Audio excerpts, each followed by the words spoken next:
Sorry, I don't know why I'm testing the mic right now. I mean, you can never be too sure. You have to make sure everything is working. Otherwise, the podcast could just go south. Your mic's not on. I mean, we can't do this at that. I was going to say, it's really hard to do it when the mics don't work. That happened that one time. That's one of the lost episodes. We just don't talk about that. Yeah, like you just see us sitting in front of our screens. We're talking the whole time, but you hear nothing. And as boring as that sounds, if you're doing this in the audio version, absolutely the worst. Yeah, that was a tough one if you're listening to the audio. Good Lord. Yeah, It's like, this is an hour and a half of nothing. Yeah, what's going on here? There's music lead in and nothing. Joe, it just dawned on me that it feels like we're living through our own midlife crisis here because we're talking again about the early 2000s and specifically 2004, which is where we were for our first movie review of the season. Very true. This is also... And we're back here again. Yeah, this is the year I graduated high school, is in 2004.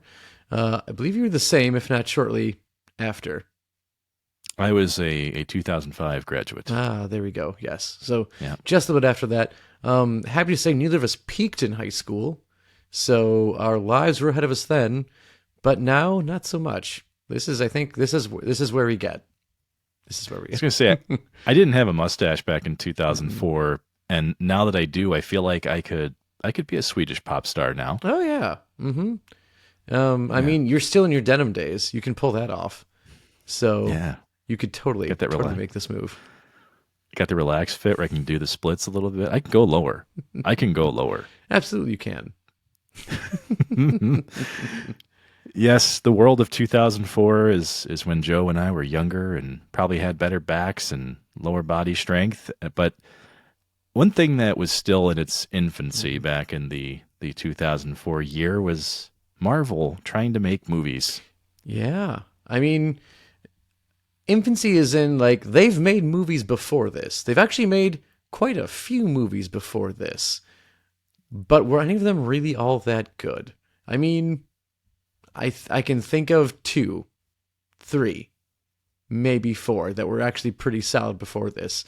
And that's saying something. Like, there are 4 solid movies before this one, and they're still mostly bad.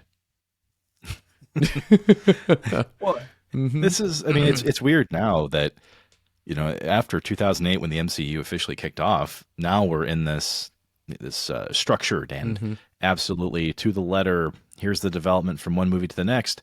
But before that point, late 90s into the early 2000s, it was pretty much a shotgun blast of who owns what character and who wants to make a movie about it. Yeah, it was such a bizarre time. And I mean, even the MCU now is just getting out of that with license rights, because you had forever that the X-Men belonged to Sony, Spider-Man belonged to Sony, Hulk belonged to Sony, and then, you know, the Fantastic Four belonged somewhere else randomly, and no one wanted Iron Man because no one thought they could pull it off. And it was just kind of a pain to try and get the heroes and get the band back together, as it were. But now we are seeing that, you know, after a good chunk of the main cast has died in the MCU, we are finally getting those licensed things figured out, as I think Spider-Man is now a permanent resident of the MCU, and the X-Men are starting to join the fold. Actually, even Spider-Man's not a permanent fixture because there's still technically a straddling of Sony and, you know, the MCU kind of looking at both sides of that fence and trying to figure it out. But up until 2004, we got Howard the Duck. Oof, that's a rough one, by the way. If you ever wanted to wonder what, is it Leah Pearlman? No, from Back to the Future, Marty's mom. If you ever wanted to wonder what she was up to post DeLorean shenanigans, it was this movie. And you're wondering if someone, like, she lost a bet to be in there. Yeah, I was gonna say, it was a shame for anybody that was pretty much in a Marvel project up to that point, because you have Dolph Lundgren as the Punisher, you have someone I can't even name as Captain America back in 1990, and we literally got a low budget German produced just awful Fantastic Four movie that didn't get released because it was only made so that a German director by the name of Bernd Eichinger could hold on to the rights. So And like, no, it's gotten slightly easier to find over the years, but for quite a while, like your only hope was finding it as a bootleg in a comic store, and that was the only way you could actually find this. And most of the time, if you bought it, you had to see it from under a case and be like, oh, I had no idea they made a Fantastic Four movie in the '90s, and they'd be like, hey, here's the deal. It sucks, but you're not a true fan unless you've seen it. Like, but you want $50 for it. You're going to buy it for $50, son. You're not a true fan until you've seen it.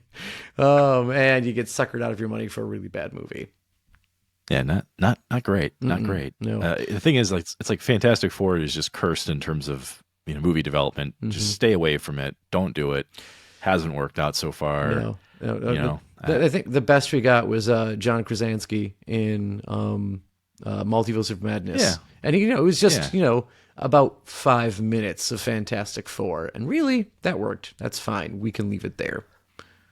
Yeah. Oh, yeah. The smartest man in the galaxy that just couldn't quite figure it out. Didn't think things through. No. But that's the history of Marvel movies in a snapshot. I mean, we kind of skipped over, of course, Spider-Man, which is wildly successful with Tobey Maguire. Blade 1 and 2 were both fairly well received. Yeah, they made some money. Blade 2, horrifying, by the way. Oh yeah. X-Men 1 and 2, 1 was kind of regarded as maybe kicking off that enthusiasm for superhero movies again in tandem with Spider-Man. And we just won't talk about the Hulk. I like Eric Bana, but I don't want to talk about the Hulk. I mean, and are we going to count like the Lou Ferrigno movies before this? You could. You could. But we're referring more about like our lifetime, and what we were growing up with, because that's really more of what was happening in cinema at that point in time. You had a bunch of these disconnected films that didn't really do anything together, right? So that's when you start thinking about it, how old people are, how old we are, this is a fairly new idea to connect movie narratives like this. Yeah, it really wasn't done before. Like, even like the idea of hiding an Easter egg of another character in another movie, like that wasn't really done in this time. Cause God, I'm trying to think of like anything that may have showed up. Like, did they ever have like a like Matt Murdock's law firm in any of the Spider-Man movies? I don't think they did. There was nothing at all like that. No, not really. And no. that's also like a sad next chapter in this Marvel's attempt at making movies. I think was Daredevil after this movie with Ben Affleck. So I think Daredevil is actually the year before, so in 2003 is when that came out. Yeah, because I remember that coming out in high school, and I remember like I had an English teacher who taught a class called Superheroes in Science Fiction, and he had saw Daredevil right away. I'm like, so how was that? He's like, you know what? It wasn't Spider-Man. It's time for class to start, and then he just went right into it. Yeah, like his bottom lip just started quivering, and you saw like the little tear start to form. And one lone tear on Joseph Gast's face. Well, what we are going to talk about is The Punisher, starring Thomas Jane, aka Tom Jane, aka I Just Want My Kids Back, if you're a fan of Arrested Development, which I clearly am. But this was one of those movies that does split some people down the middle. It's hard to find a consensus, I think, for this movie. And Joe, I don't know if you agree with it or not. No, I agree, because this is one where I think we're kind of split down the middle on this one. Because I know you are. I think this is one you look fondly back on, and this is one where like I don't hate the movie, and I remember like watching it and thinking it was okay, and then watching it again and wondering like how it was rated R, because I feel like that rating was wasted on this movie. But I digress. It's something we can get into shortly as the film as the review goes on. But yeah, like as someone who did thoroughly enjoy this movie, and really like, were you a Punisher guy like at all growing up? Because this is one where this is like a hero that he had that sweet anti-hero vibe when he shows up in a Spider-Man comic trying to kill Spider-Man. He gets his own series after that. But Yeah. Punisher's never really clicked for me growing up. How about you? Well, in that era of like comics, there were some team ups that I think people got behind, right? Like there Hmm. was the Spider-Man and Wolverine, Punisher, and Spider-Man, and those were where a lot of us were beginning to get that maybe a little more momentum behind some of these characters. Now, Hmm. I wasn't like a huge Punisher fan, but I knew who he was. I knew his backstory, and you would see him start to cross over in other stuff. And I'm like, well, who doesn't like a revenge story? Yep. I'm a big fan of the Count of Monte Cristo, and I'm Hmm. like, I would prefer someone who was wrong to get some kind of justice. But Yeah. ultimately, yeah, at this point in time, I can't say I was like a Punisher diehard by any Hmm. means, and it wouldn't be until years later that I actually looked into what they based the film on, which was pretty much two series from the Punisher, and then a bunch of scenes that just got pulled out of other random issues. Hmm. So going into it, I was just a fan of Tom Jane. I had some deepest bluest action going on there. Yep. I mean, that was the cred this movie had going for me too. It was like this man just fought off like three sharks in like in a submerged lab. Like I'm on board. He's got me. That honestly, I think I actually saw Deep Blue Sea before I saw The Punisher, but Hmm. believe it or not. And yeah, I mean, I didn't really know Tom Jane that well. Like this is the Mark who wasn't quite like a movie buff, but I did I did love a good action movie back then, and so that's what kind of ticked the boxes for me on this one. Because honestly, if we just base this off of box office performance, we're not going to have a very long discussion on that. It No. was it Mm-mm. was not it was not great. It cost 30 million or 33 million dollars to make, which we are going to adjust for inflation without any dramatics. Ooh. In 2023, that equates to 54 million dollars, Okay. and it had box office earnings of 54.7 million, which equates roughly to 89,730,593 dollars. Okay. So if it was an independent made film Mm-hmm. that didn't have a whole lot of things that it had to account for from marketing and corporate stuff, probably not a black eye on anybody's record, but No. Mm-mm. it's not something Marvel was proud of. No, no, and I mean, really, this is even pretty standard for any Hollywood franchise that's hoping to get, maybe a second movie. And it's what happened to Brandon Routh with Superman Returns.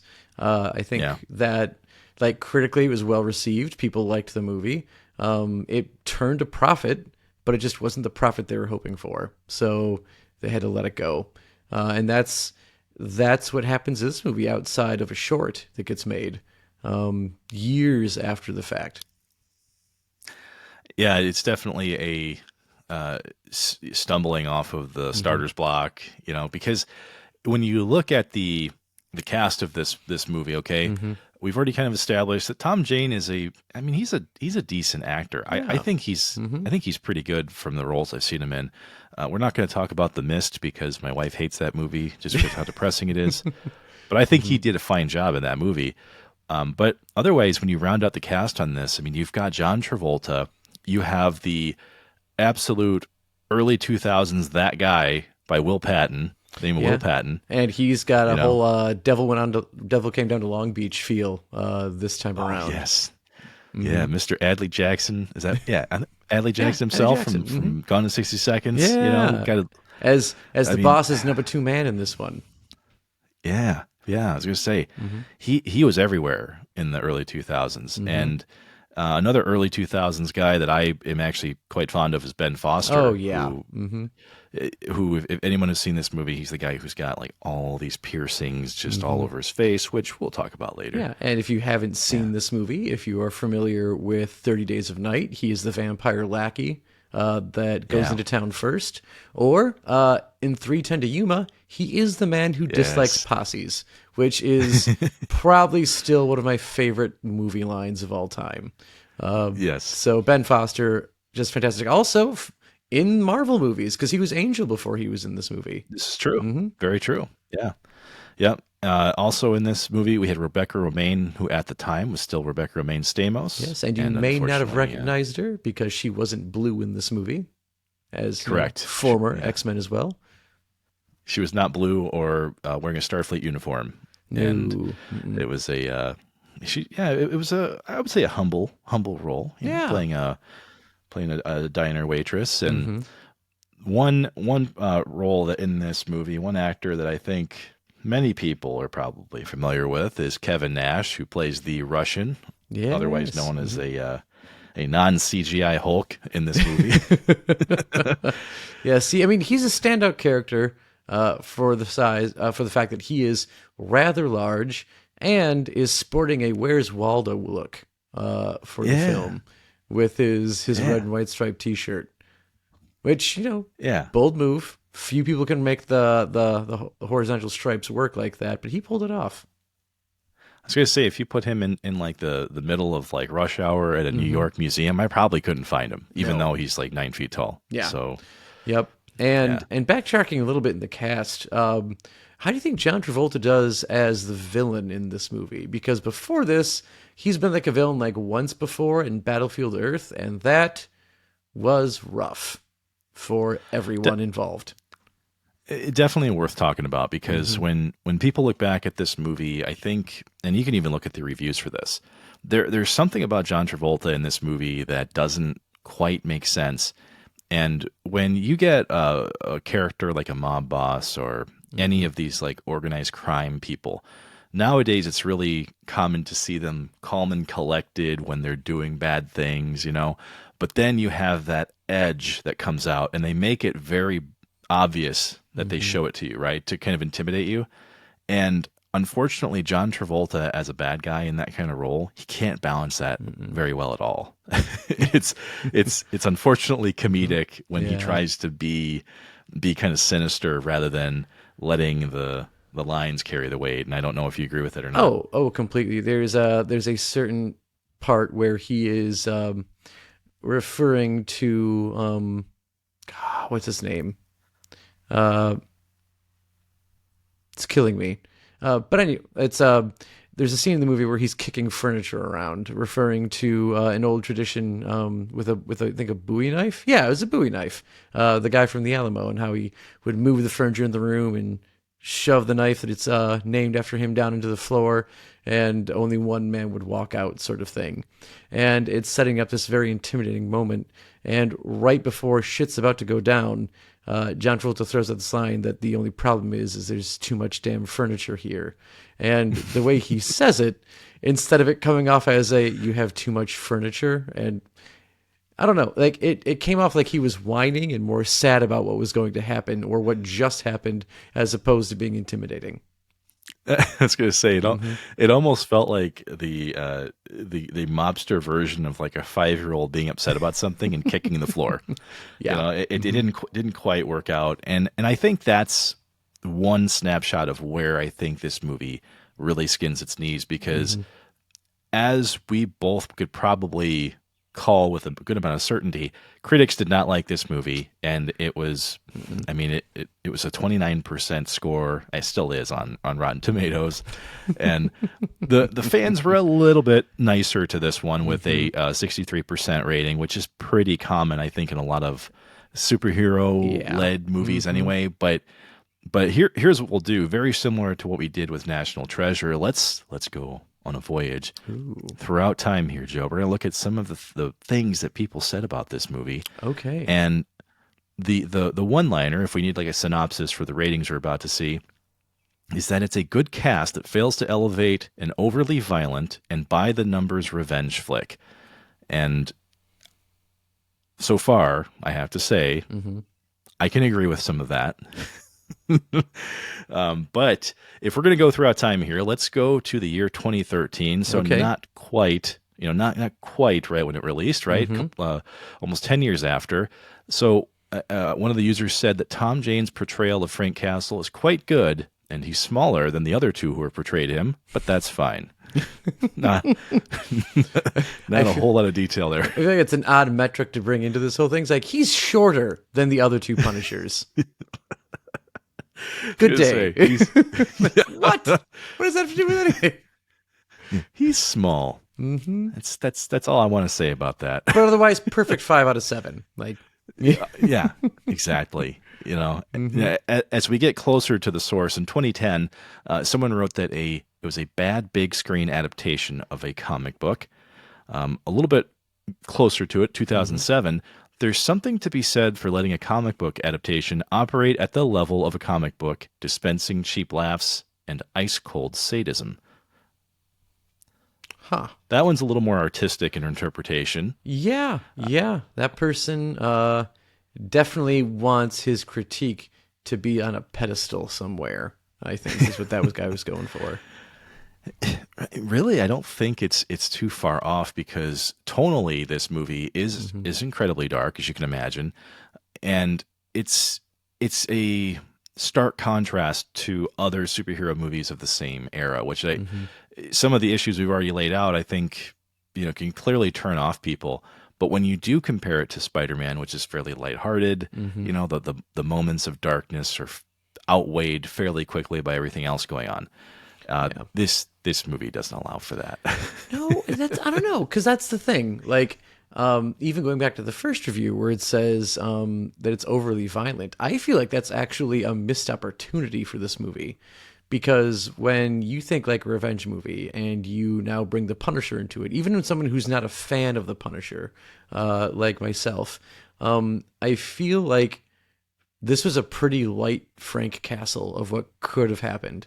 When I'm trying to think of like when he would actually go and do something, was there like a single moment where I was like, ooh, that guy really fucking got it from Frank this time around? I don't think the movie had that.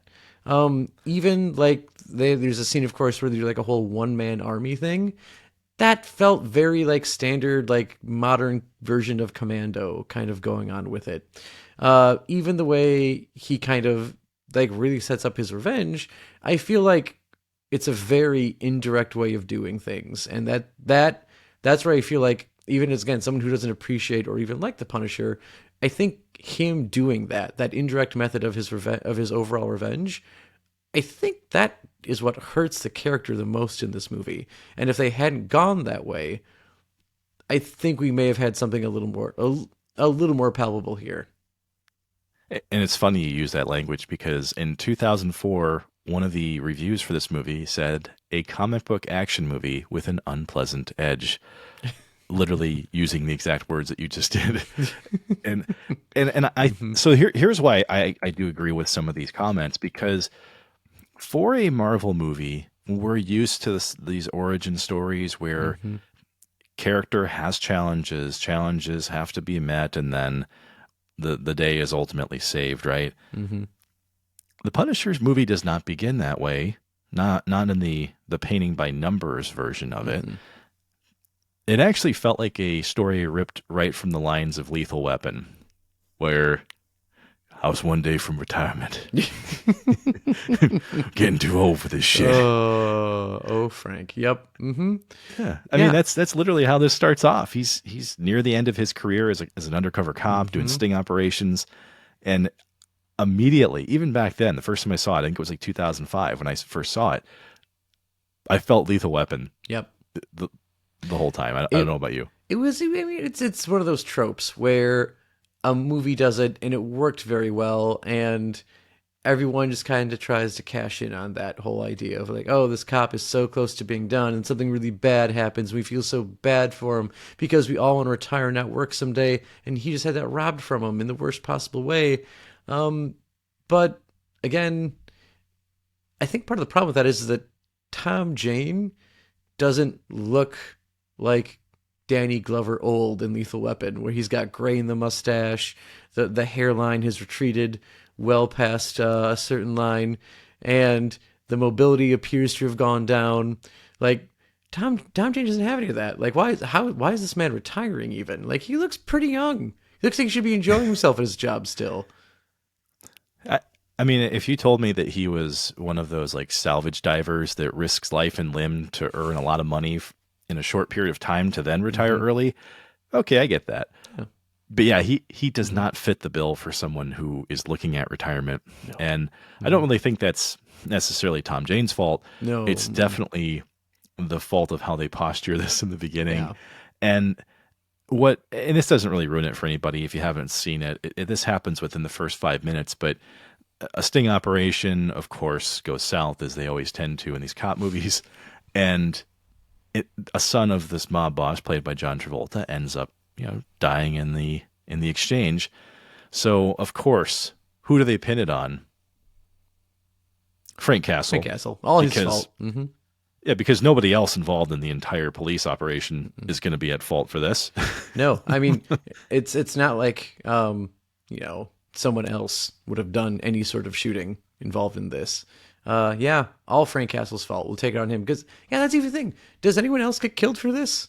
Did it take revenge on anyone else, or is it I kind don't, of I don't, just Frank? I don't even think there's any like Wilhelm screams in the whole rest of that fight. I'm pretty sure it's just his. It's just his. Yeah, it's just his son that gets 86. Hmm. Nobody else even takes a bullet in that sequence. Nope.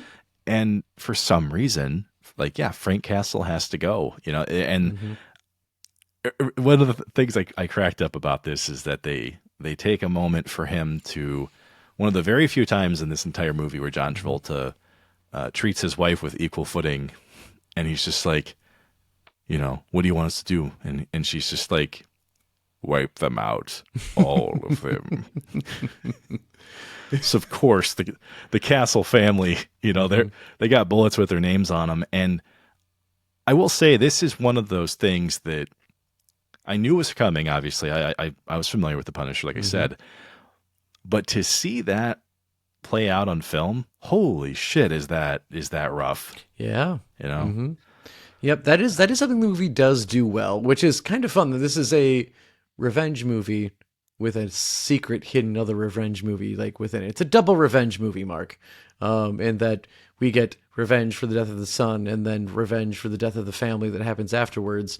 But yeah, you've got Frank enjoying his life. He's on a beach, which is again the hope for everyone someday to get there. And he's having a party. He's there with like literally, and you think like, oh, maybe it's like it's just his wife and kid. No, it's like his whole family. His parents are there. He's got cousins there. He probably even has in-laws that he kind of hates, but Yeah. he doesn't hate them like that much. And Yeah. they're all Yeah. there. Hmm. Yeah, he's got like long lost step siblings, and it's like Hmm. everybody who could have possibly known this family is there at this one time. And I will say that normally I would look at that and go, this is embarrassingly like odd, Yeah. right? However, they do manage to create enough of a scenario where it feels believable that Hmm. that there's enough of a relationship between him and his dad that they actually build up quite well. And oddly enough, him and his wife and son, that's where they didn't do enough. Yeah. I mean, they're not even really a big part of his life, despite how much value obviously he puts on their survival. Hmm. And yeah, I struggled with that a little No, bit. I mean, all we know about that family is that you get that, like, again, like another like stereotypical like, oh, I thought this is the last time we're moving. I thought last time was the last time we're moving, Dad. But yeah, son, this time's the real last time. I'm retired. And like, Yeah, of course, like he's talking to his son who's hiding in a doghouse during this time. So we know that we had a dog die. But I guess good on the movie for having the dog die off screen and not making us get emotionally attached and see that happen.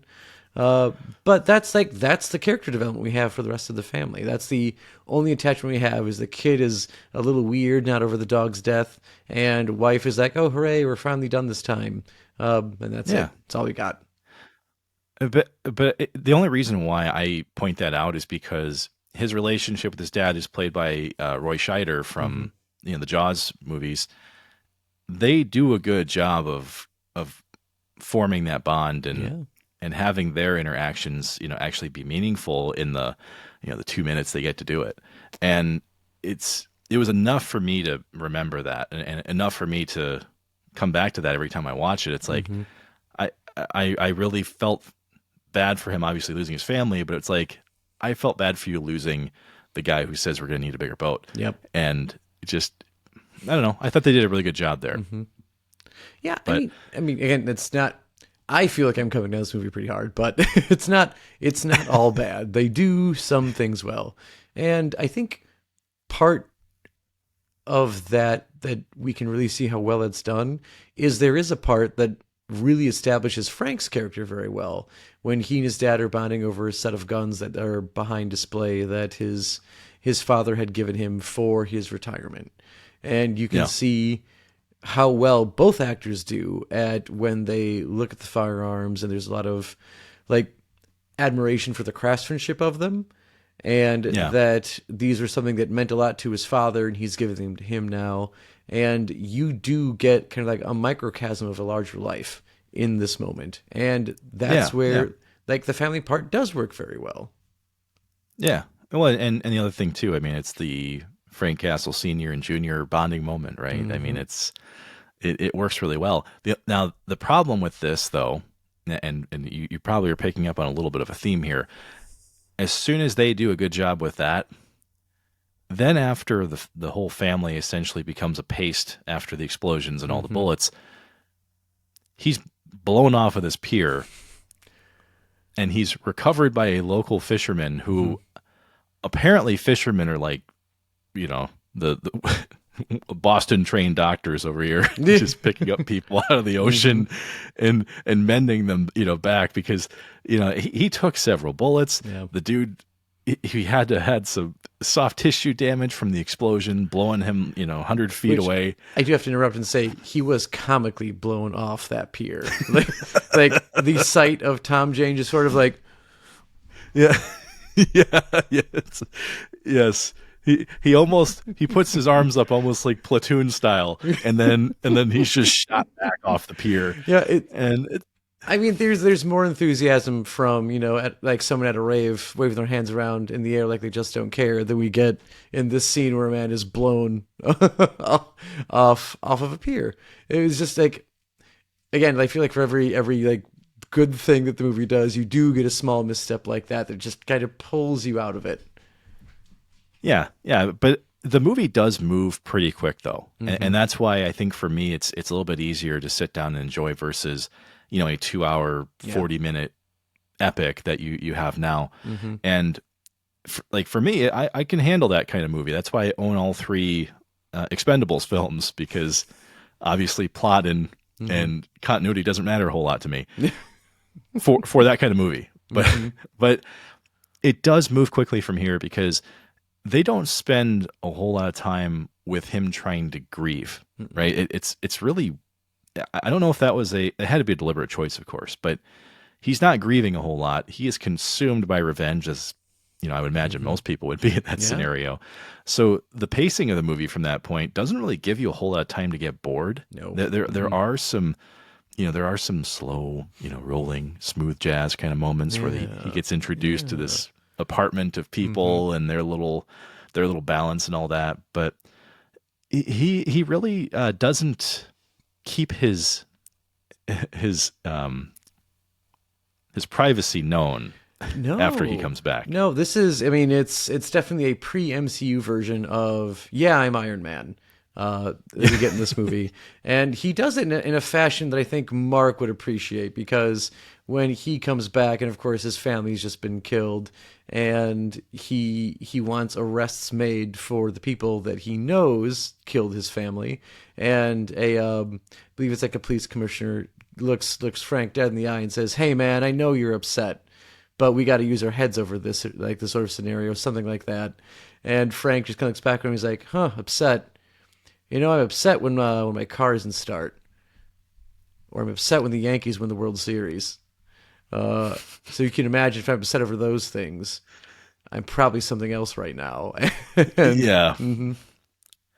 Yeah, that definitely reminded me of like a Nathan Fillion scene in Firefly when he says, when I'm going to war, you'll see something new, kind of thing. Except it just wasn't delivered nearly as well. Didn't work. No. Yeah, it wasn't written nearly as well.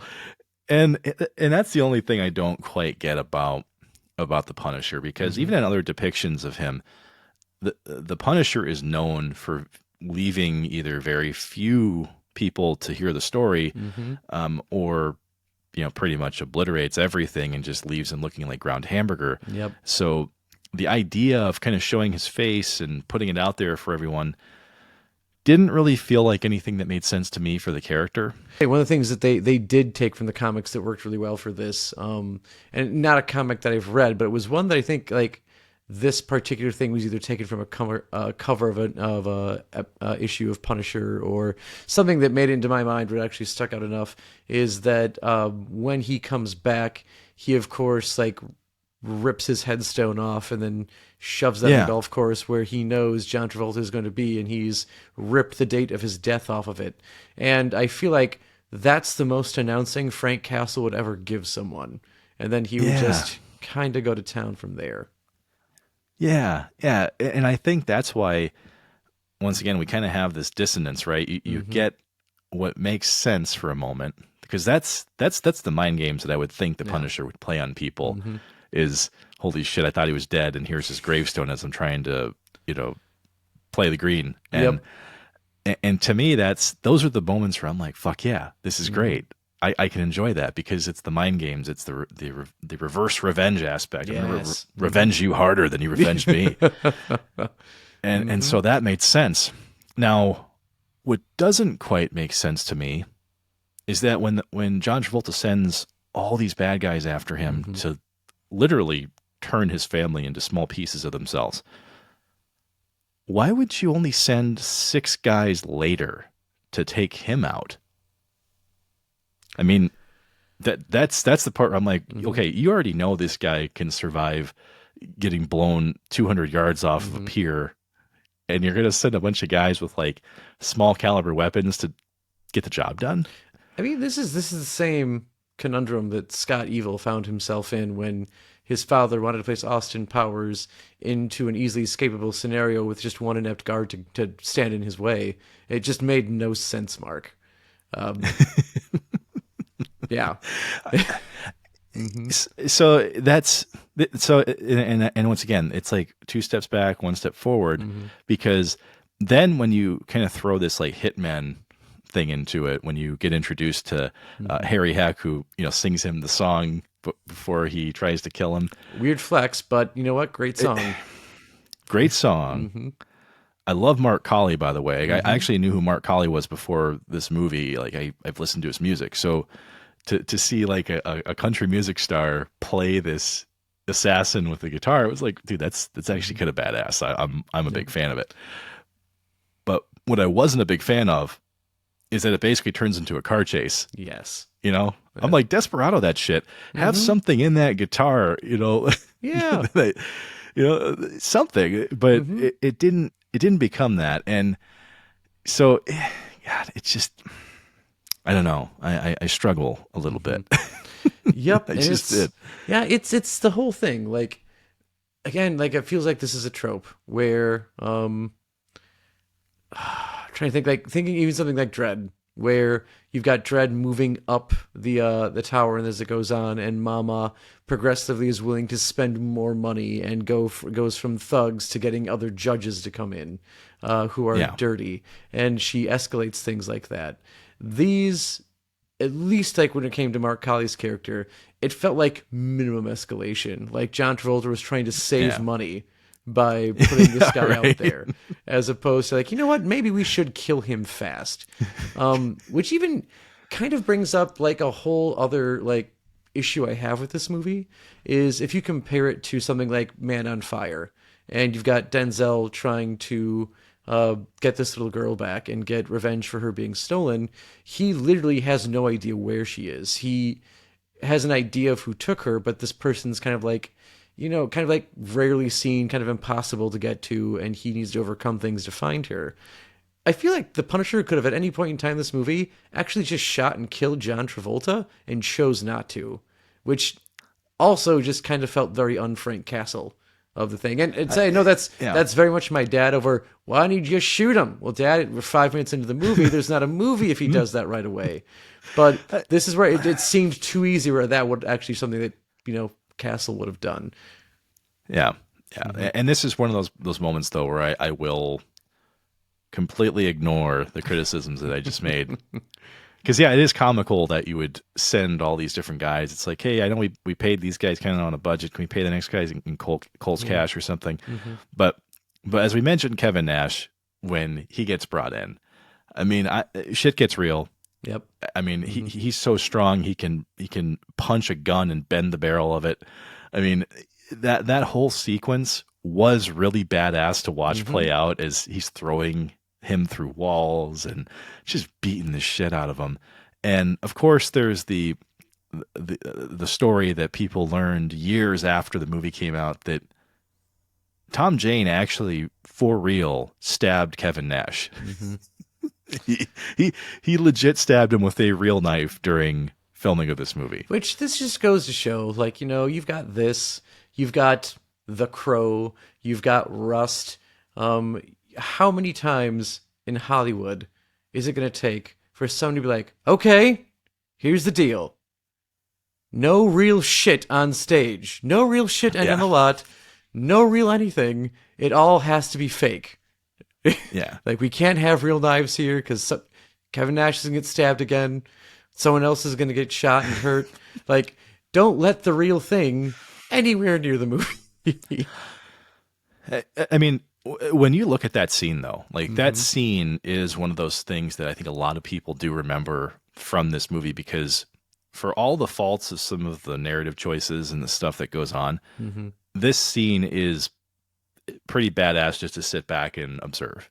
I mean, there's these tiny thin walls in this apartment complex, and normally everybody can hear everything. But since they have the radio turned up, they're not hearing all this just intense, sarcastically ridiculous fighting going on the entire time.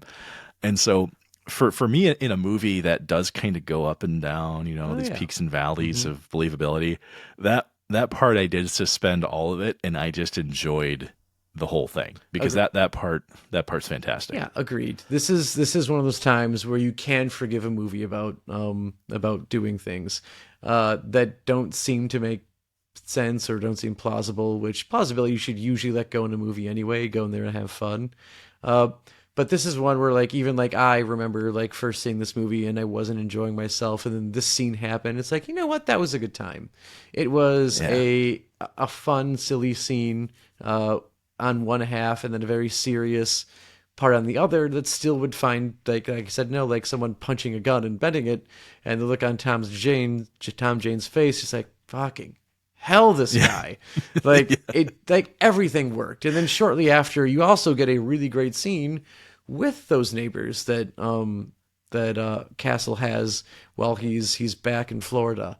And you get this, again, a time where actually you get Ben Foster really showing his acting chops in a movie when he's getting interrogated. I was going to say that sequence, I mean, so once again, this is that whole thing we've been talking about. This movie is incredibly dark, but there are those moments of humor that poke through, and this is absolutely not one of those moments.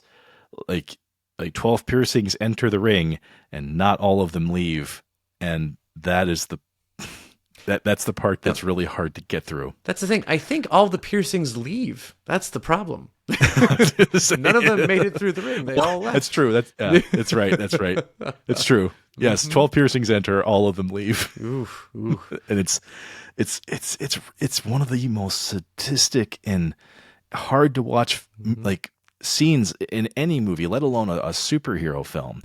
And this kind of goes back to the relationship between Frank and his dad. That couple of minutes there was really well done. Yeah. And the same thing goes with him bonding with these folks in the apartment complex that he meets.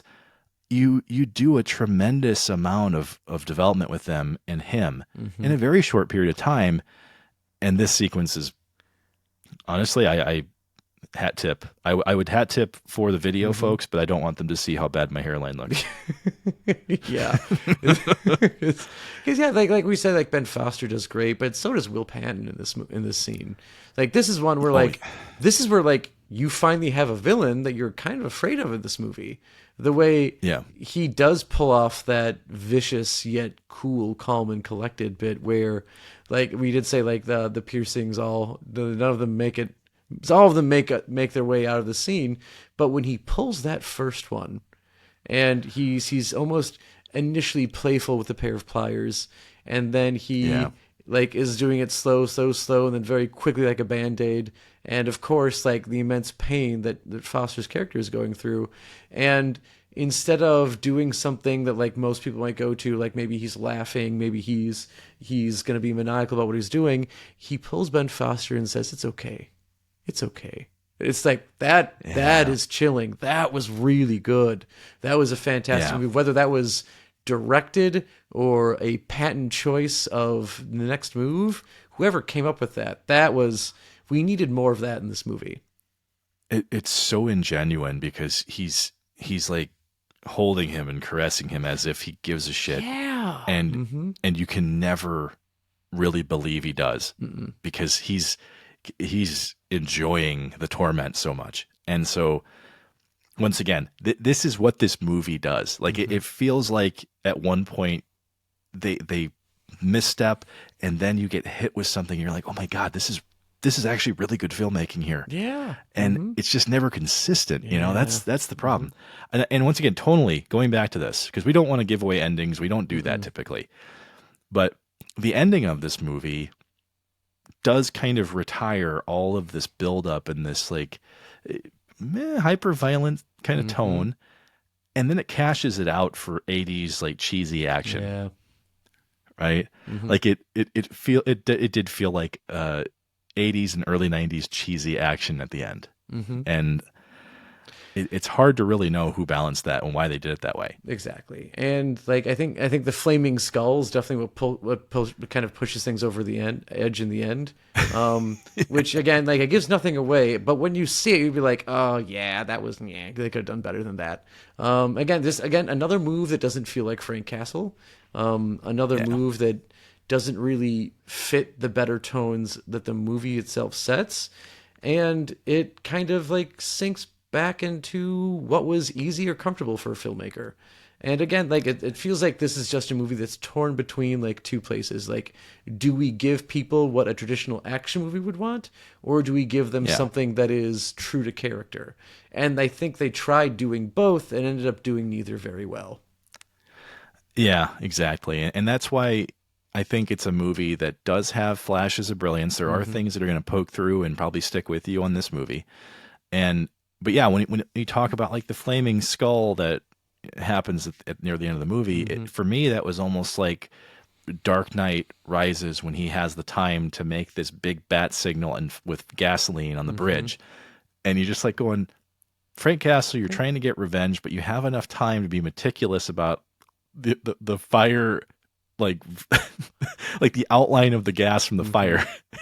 It's like, why'd you do that, Frank? Who really thought that was a good idea? Yeah. Yeah. I guess he's sitting there just like, you know, like he's rubbing his brow, you know, taking some sweat off. And he's like, you know what? Not many people are going to appreciate this, but you're going to love it when it's on fire. Yep. And on top of that, it's like, who's he going to see in that? Like, he's not going to see it. He doesn't have an interview. Like, is he hoping that like, I don't know. Again, like this is like, that feels like something that if anything you would have done early in the movie to establish, say, like, hey, maybe Johnny has got like a helicopter, he's gonna get away, but as he's flying up, he's gonna see the flaming skull and start to be a little afraid. It's like you did that for no one. There wasn't even a news helicopter like following what's going on over here. And again, okay, so imagine like you're Frank Castle, you're getting like it's the day of your big revenge, and you're going around car to car just doing shit to make this flaming skull. And they were like, where are the people who were working for John Travolta being like, what's that guy doing with all the cars? Yeah, exactly. Who's let him do that? That guy with the skull on his shirt, he looks a lot like that other guy that we're supposed to kill. But But hey, that look weird to you? Maybe he's just got one of those faces, I got an Uncle Leo who's got one of those faces. People think he's someone else all the time. That's what's going on here. For me, this isn't a time to rate necessarily, but this is a definite time to expand on what this movie tried to do. Because for me, I do look fondly back on this movie, as you kind of opened with, Joe, and it's because I can suspend belief on some of the campiness of it because of the things that it does do well. And if you've never seen the movie before, like if you've consumed a ton of MCU stuff and you're like, that's my jam, that's my thing, probably not going to be a big fan of this one. But if you do enjoy that action campiness, like the stuff that Sylvester Stallone and Schwarzenegger made their careers off of, there's a good amount of that in this. But then there's that dark element that is always there. It's always underneath these scenes, and then it rises up for a little bit. So I do think it does that part well. It does balance like the darkness with the humor, but the humor can sometimes be a bit too much. Yeah, and that's just one thing where I feel like they were hoping for a working formula, and because that humor worked very well for Spider-Man. And they're like, well, like the humor works for the last movie we did. Let's put it in with this movie and see if it works. And then it didn't work. And it's the same thing with when you get Ben Affleck as Daredevil. You get Nicolas Cage as Ghost Rider after this movie, and like Ghost Rider, the first one, pretty bad. Spirit of Vengeance, pretty good. That's one I enjoyed that second Ghost Rider movie, and that's where also, which kind of like unfortunate when you get in that whole realm of this like sub pre MCU that happens where they try to I think like a Marvel Knights sort of thing, and you get Punisher Warzone and they recast the Punisher as opposed to like what they do with Nick Cage. They let him have a second shot at it, but this is one where they were trying to figure things out, and with Warzone, they thought they had it figured out, and they went full dark and full comic, and that, to me, felt like it worked even less somehow than this movie did. Yeah, exactly. I remember only watching half of that movie and going, I think I've had my fill of this. Yeah. But I did stick with the Tom Jane version and still rewatch it because I think of the fact that I do enjoy these elements, and maybe it's because I hoped that they could keep going with him in some capacity, because as Frank Castle, I think he does the balance of being a pained character and kind of keeping himself closed off and all that. He does a good job, and a lot of people agree with that. When you look through the ratings and all the stuff that exists, he's obviously done what he needs to do. It's John Travolta and some of the supporting narratives that just don't quite line up perfectly. Yeah. So but either way though, I still think it's a fun time capsule for that moment in like Marvel cinematic history. It's obviously not the greatest, but it's still fuck it. Play a drinking game to it. I think you're gonna have a good time. I really do. I mean, I don't think there's any time soon where you're gonna get a multiverse of madness where you have the three Punishers doing what they did with the three Spider-Men. But I think, like you said, that even if you'd be like in my shoes, you don't fully enjoy this movie. There will be parts of it that you will enjoy. There will be parts where you can suspend belief. You can immerse yourself in the story that's trying to be told here. And it does work at times. It's that that unreliable 90s car that you kind of love when it works, but then hate when it doesn't start on you. That's what this is. It is very much that IROC Camaro. It's got a rockin' body. It looks cool, but let's be damned if it starts when you want it to. Yeah, and if anything, it's something that I think even modern MCU fans can look back to and appreciate, to kind of know where things came from, right? Like you kind of know where these properties were back then, And that's what I'm trying to do. I want people to see this and at least appreciate it for what it was. Yeah. But ultimately, we also want to say, though, is we appreciate you for listening. And with that, we do thank you for joining Joe and I for another riveting episode, as we appreciate all that the Dissection crew does for us week after week. Your support does go a long way, and if you happened upon this show by accident, why not drop us a review or comment on the show? Join us over on social media, where we're dropping new pop culture content every week. But we also love hearing from you, so feel free to message us over at digitaldissectionpodcast@gmail.com. We welcome your future ideas for shows and anything you'd like to discuss, so long as it's tastefully done. And until next time, keep on dissecting.